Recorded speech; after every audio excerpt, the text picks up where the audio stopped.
هو الذي أنزل السكينة في قلوب المؤمنين ليزدادوا إيمانا. السلام عليكم ورحمة الله وبركاته. ازيكم عاملين ايه؟ يا رب تكونوا بخير في اتم صحة واحسن حال، اللهم امين.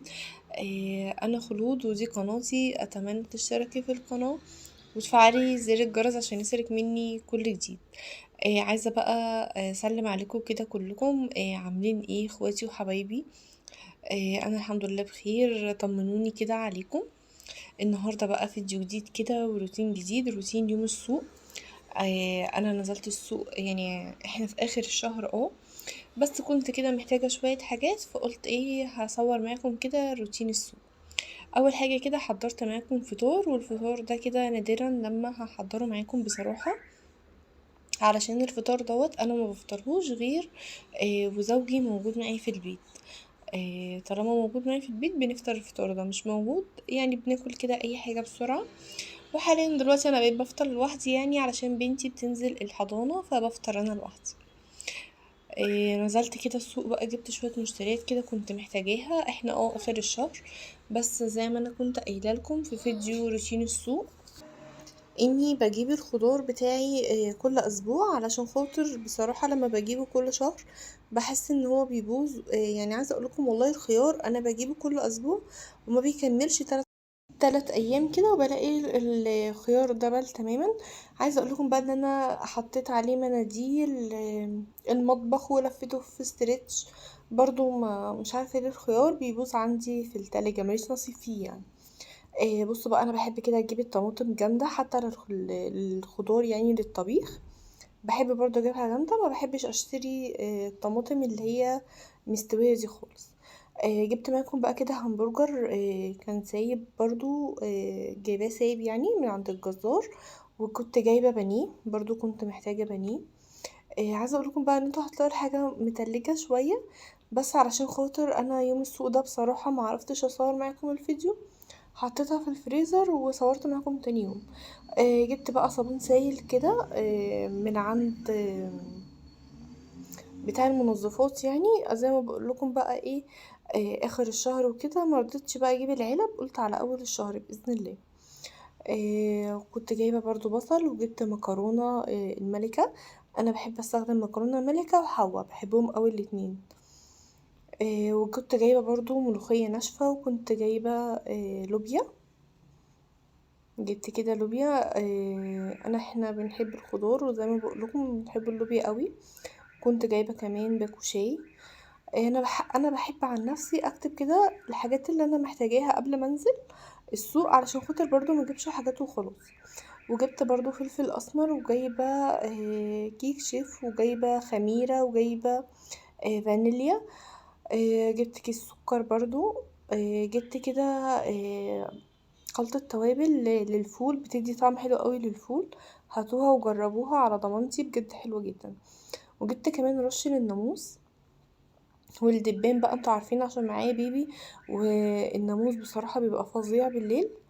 فجبت الرش دوت، وجبت كده رابسو برضو سايب اوتوماتيك. وجبت 2 كيس كولوريكس. عايزه اقول لكم بقى ان انا بقلب الكولوريكس دوت مع المسحوق البودر. لو البقع والكلام ده بيشيلها تماما وبيخلي لي الهدوم زي الفل.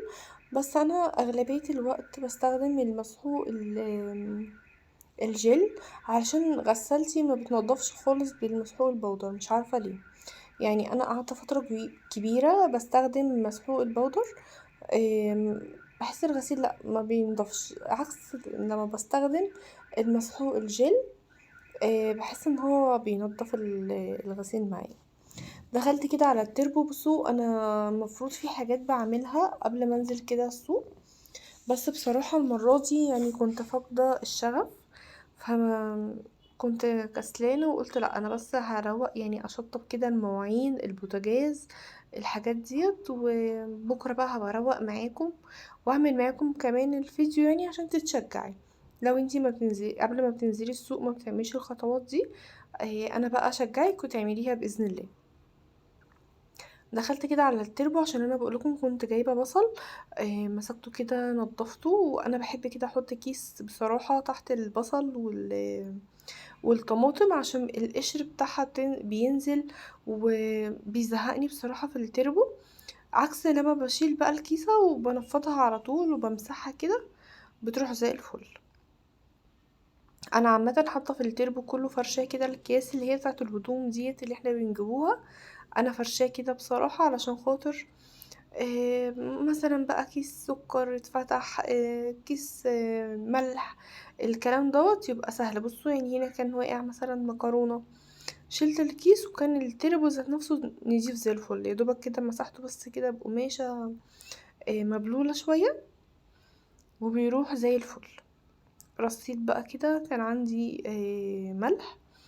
عايزه اقول لكم بقى خطوه ان انتوا تكتبوا كده الحاجات اللي انتوا محتاجينها ويبقى معاكم الورقه، وتنزلوا كده لو انتوا مثلا نسيتوا حاجه بتبصوا فيها. دي حاجه حلوه قوي ان انت بقى ايه ما تقوليش لا انا نسيت دوت. انا كمان السوق بيت عليا شويه، فمش هفضل بقى رايحه جايه اكيد بقى كل شويه كده رايحه جايه عشان بنسى. فلا بكتب الورقه وكل شويه براجع الورقه كده وانا في السوق يعني. التلاجة عندي كانت محتاجة تتغسل بصراحة ومرضتش اغسلها امبارح، قلت لا انا هغسلها معاكم علشان ما صورتش يعني الروتين بتاع امبارح اللي عملته بالليل. شغلت الغسالة، غسلت البوتاجاز، غسلت الرخامات. فبصراحة قلت ما يعني انا هخلص بسرعة مش لازم اصور معاكم بقى بما ان هصور معاكم بكرة. فسبت التلاجة بقى كده علشان خاطر تتشجعوا وتقوموا تغسلوا. زي ما بقول لكم انا قبل ما بنزل السوق بغسل التلاجة عشان اجي ارص الحاجة على طول ما اخدش وقت يعني. بس المرة دي كنت فاقدة الشغف، فالحمد لله الحمد لله. عايزة اقول لكم بقى ان انا بحب اغسل كده التلاجة بشوية صابون سائل والليفة الناعمة بتروح زي الفل. وممكن مثلا لو وقع عليها حاجة في منظف كده بجيبه للتلاجة بتاع مايوي، حلو قوي قوي قوي، بيدي للتلاجة كمان ريحة حلوة. بمسحه كده برش منه وبفوطة كده نضيفة بمسح بيها بتروح التلاجة زي الفل. هنا بقى بخلع كده الرفوف. بصراحة الرفوف عندي كانت محتاجة تتغسل، كان واقع عليها حاجات كده وكانت محتاجة تتغسل. بغسلها بقى معاكم كده. وعايزة اقولكم ان الفيديو ده فيديو تشجيعي جدا جدا جدا. قومي بقى كده شوفي المطبخ مثلا ظرفة محتاجة تتروق، اكيد طبعا يعني مفيش حد المطبخ عنده مفيش ظرفة محتاجة تتروق. تلاجة محتاجة تتغسل، بوتاجاز محتاج مثلا تنظيفة عميقة كده تغسليه وتنضفيه. مش شرط زي ما بقولكم تعملي اللي انا بعمله. شوفي الحاجة اللي انتي محتاجة تعمليها في بيتك وقومي تشجعي كده واعمليها. الهدف ان انا بشجعك من الفيديوهات ان انا بشجعك كده علشان خاطر تقومي تروقي وتنضفي بيتك. عايزة اقول لكم برضو ان في بنات كتير ما تعرفش ترويق تنظيم، ما تعرفش مثلا ان هي المفروض تغسل التلاجة، لا هي بتسيب مثلا التلاجة لحد ما بتبوظ خالص يعني. لا بيبقى فيها تسخات جامدة بعد كده تغسلها. لا احنا بنعلمك، انا بعلمك مثلا ان انتي ما تسيبيش حاجتك تبوظ خالص وبعد كده ترجعي تغسليها. لما تكوني ايدك في الحاجة اول باول هتلاقي على طول شقتك نظيفة وحاجتك كأنها انتي لسه جايباها من عند الراجل. دخلت بقى زي ما بقولكم كده التلاجة من جوه كمان محتاجة ان هي تتغسل، فبالليفة كده وغسلتها. وعايزه اقول لكم على حاجه برضو، انا الحمد لله ما اتكهربتش يعني، بس للامان اكتر يعني ان انتي تفصلي التلاجة وانتي بتغسليها، ده امان اكتر ليكي يعني. تمام. انا بصراحه برضو ما بحبش كده اكب ميه في التلاجة، يعني انا هجيب قماشة نضيفة فوطة يعني وهمسحها، بس ما بحبش خالص اكب ميه كده في التلاجة علشان خاطر ما تبص. بغسل بقى كده كل الاتجاهات. عايزه اقول لكم بقى ان شاء الله لما انزل بقى السوق على اول الشهر المره دي هتبقى التلاجة تتمسح بس، يعني التلاجة مش هغسلها بقى المره دي، يا دوبك كده بالمنظف اللي هو بتاع مايوي. ان شاء الله هبقى اعملها معاكم مره. بوريكم بقى ايه وانا برش منه كده. جميل جميل جميل جدا، وعلى فكرة بيقعد كتير قوي.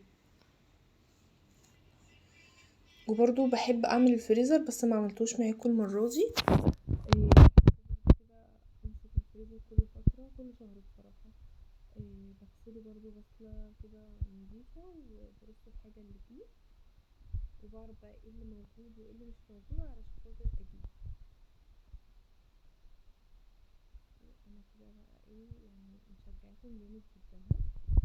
لو وصلتي بقى لحد هنا متنسيش تعملي لايك للفيديو، ولو انتي لسه اول مرة تشوفيني متنسيش تعملي لايك للفيديو واشتراك للقناة.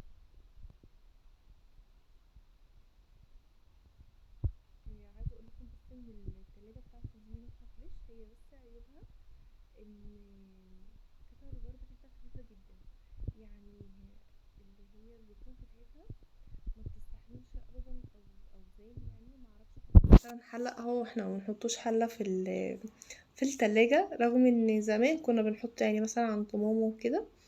بس بصراحة من ساعة ما اتجوزت وانا بحب المنظمات عفوا. بحب المنظمات، وبحب كده افضي الخضار حتى لو حاجة بسيطة، بحب احطها في علبة واحطها في التلاجة.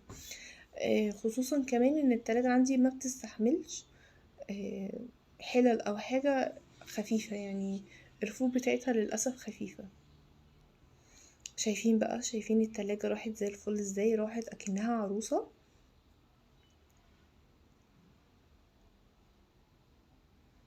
هنا بقى كده انا بوريكم، ورصيت كمان الدرج الاخير دوت. وعايزه اقول لكم برضو انا غسلت الجنب اللي فيه الازاز الماء، بس برضو ما جبتوش معاكم.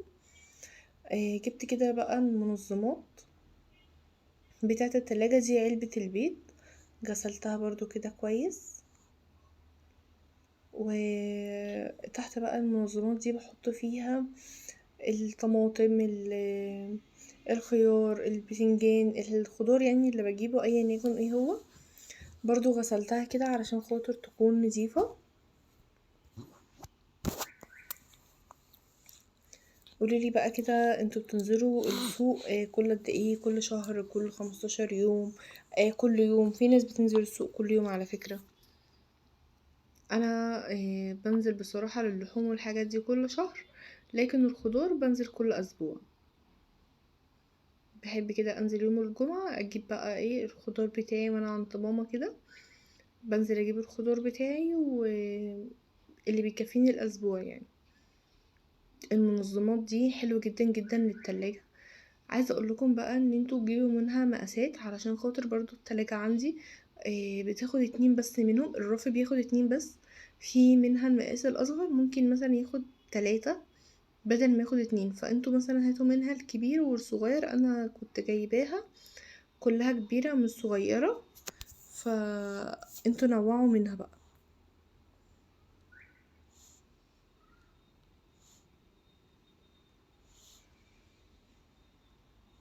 الخضار بقى بصوا، انا ما بغسلش بصراحة الخضار، علشان خاطر لو غسلتيه عمره بيقل شوية، ما بيقعدش مثلا معاكي الاسبوع.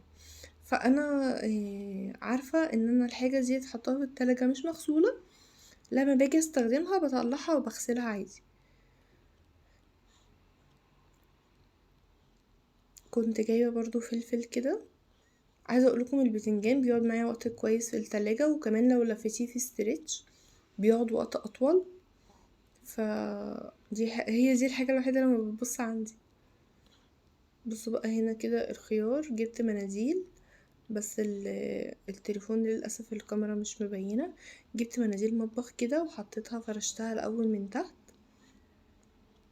شفت يعني كذا حد عامل الفيديو ده، ان حاطط المناديل، بيقولك لو حطيتي المناديل تحت هتدي للخيار عمر اطول. بس والله برضو ما عملتش معايا حاجة، يعني انا بقيت الخيار دلوقتي بجيبه ايه، بجيبه نص ولا حاجة، على قد على قد الاسبوع يعني.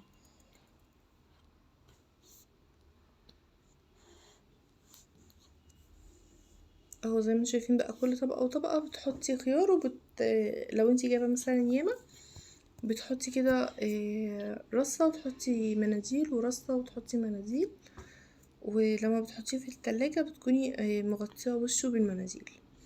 هنا بقى كده كان عندي المنظم دوت بتاع الملوخية ناشفة. انا كل حاجة عندي بصراحة حطاها في منظمات. ودي كده علبة الفلفل الاسمر برضو كبيته. حتى اللوبيا كمان برضو جايبالها منظم. المكرونات، يعني بصراحة كل حاجة جايبالها منظمات حلوة قوي، وبتخلي شكل المطبخ مرتب كده وحلو. فهاتوا منظمات كتير، المنظمات حلوة. بصوا دي برضو العلبة بتاعة البيت كده بجيبها بتكفي الكرتونة، عشان انا بحب اجيب كرتونة بيت. بتكفي الكرتونة، وبيتبقى كده منها حوالي 6 بيضات بيتحطوا في باب التلاجة من بره. هنا بقى كده كان